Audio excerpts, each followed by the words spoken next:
Hey everyone, this is Vinay. Welcome to Rathe wealth. मैं हूं mutual fund distributor, mutual fund expert, जो कि आपको एसआईपी कराता है, म्यूचुअल फंड में एफडी कराता है। ठीक है, आज की टॉपिक है कि बैंक एफडी और म्यूचुअल फंड एफडी में क्या अंतर है। मतलब म्यूचुअल फंड लमसम बोलते हैं बट उसको एफडी मान सकते हो। ठीक है, तो बैंक में भी एफडी होता है, म्यूचुअल फंड में भी एफडी होता है। ठीक है, दोनों जगह कर सकते हैं। दोनों में बहुत अंतर होता है, परसेंट का भी अंतर होता है और ब्याज का भी, और निकालने जमा करने का प्रोसेस में भी। ठीक है, एकदम सिंपल तरीके से बात करते हैं कि इसमें क्या बेनिफिट है बैंक वाले में और म्यूचुअल फंड वाले में। ठीक है, सबसे पहले बैंक एफडी के बारे में बात करते हैं। मान के चलो आप 1 लाख रुपए जमा कर दिए एफडी में। ठीक है, बैंक वाले एफडी में तो होता क्या है, मान के चलो आपने 2 साल के लिए किया है, 2 या 3 साल के लिए। तो एफडी जैसे ही आपने 1 लाख रुपए डाला, 1 साल जैसे ही कंप्लीट होगा वैसे ही उस पर आपको 7% के हिसाब से 7% का ब्याज उसमें ऐड हो जाएगा। लेकिन जैसे ही 1 साल कंप्लीट होता है उसमें टीडीएस कटता है, मतलब 10% आपके प्रॉफिट से काटा जाता है। भले ही आपने 2 साल के लिए किया है, लेकिन जैसे ही 1 साल कंप्लीट होगा आपका टीडीएस 10% कटेगा, मतलब 7,000 में से 10% काट लिया जाएगा।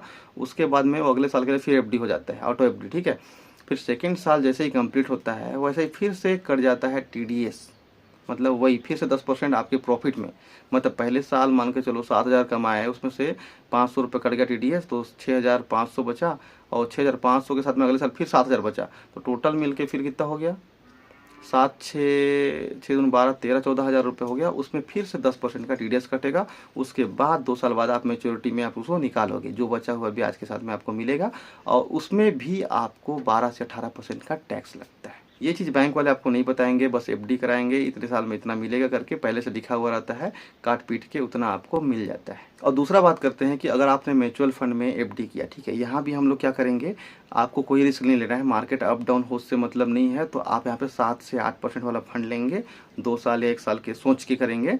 अब क्या होता है, जैसे ही आपने 1 लाख रुपये म्यूचुअल फंड में एफडी किया, 1 महीने बाद आपको अगर ज़रूरत पड़ रहा है पैसा निकालने का, तो 1 महीने बाद मान के चलो 1% ब्याज बना हुआ है, वो आप देखते रह सकते हो, लाइव दिखता है। ठीक है, कितना परसेंट ब्याज बना है, सबसे अच्छी बात।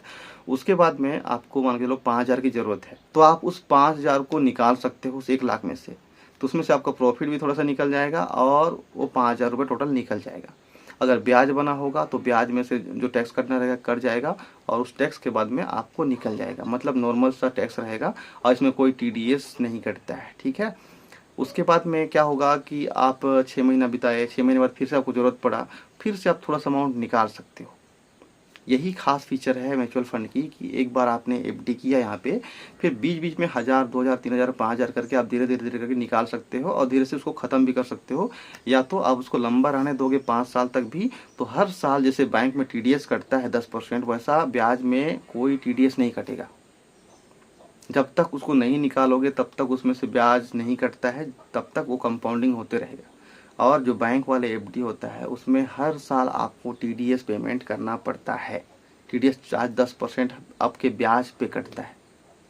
जो 7,000 रुपये आप साल का बना रहे थे ना, उसमें आपको 10% हर साल देना पड़ेगा, जैसे एक एक साल पूरा होते जाएगा।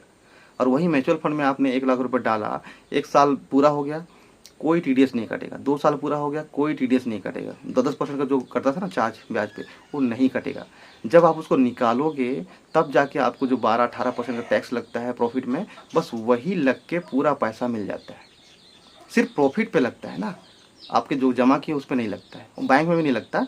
लेकिन जो बैंक में हर साल जो टीडीएस कटता है, ये चीज़ कोई नहीं बताता है। इसीलिए म्यूचुअल फंड में एफडी करो, लेकिन पहले भरोसा करना पड़ेगा आपको कि म्यूचुअल फंड सही है, क्योंकि बैंक वाले ही होते हैं, बैंक का ही फंड है। ठीक है, तो कोई अंतर नहीं है। बस इतना है कि एफडी में बैंक मैनेजर को कमीशन रहेगा, बैंक को कमीशन रहता है, इसलिए एफडी को ज़्यादा प्रमोट किया जाता है। और म्यूचुअल फंड में कमीशन ना के बराबर होता है, मुश्किल से 1% होता है, और वहाँ आपको 5% तक कमीशन। तो दोनों में बहुत अंतर होता है, इसीलिए म्यूचुअल फंड को बहुत कम लोग कराते हैं। हमारा काम क्या है, हम म्यूचुअल फंड में काम कर रहे हैं, इसकी नॉलेज है, तो हम लोग शेयर करते हैं कि आप कहाँ करो। बाकी आप दोनों जगह कर सकते हो, यहाँ भी 7% का ऑप्शन मिल जाएगा, वहाँ भी 7% का ऑप्शन मिल जाएगा। और म्यूचुअल फंड के 7% में कोई रिस्क वाला नहीं रहता है, एकदम नॉर्मल चार्ट रहता है, नॉर्मल 7% ही मिलेगा, 7 7 7 7 7, कोई अप डाउन नहीं, जैसे बैंक में मिलता है वैसे ही। 12% तक जाते हो तब जाके म्यूचुअल फंड में रिस्क रहता है। Mutual fund subject to market risk बोलते हैं, मतलब 12%, 10%, 18% में जाना चाहते हो तब जाके आपको रिस्क रहता है कि 5 साल ही करोगे तभी मिलेगा अच्छा रिटर्न। ठीक है, अगर 7% करना है तो यहाँ पे कोई रिस्क नहीं होता है, इस चीज़ को ध्यान देना। चलो आई होप आप लोग समझ में आ गया होगा। अगर आप लोगों को सीखना है म्यूचुअल फंड या फिर करना है तो नीचे में आपको नंबर मिल जाएगा, कॉन्टैक्ट कर सकते हो और स्टार्ट कर सकते हो अपना पहला SIP 100 रुपये से। ठीक है, चलो थैंक यू, लाइक कर देना और सब्सक्राइब जरूर कर देना। चलो थैंक यू सो मच।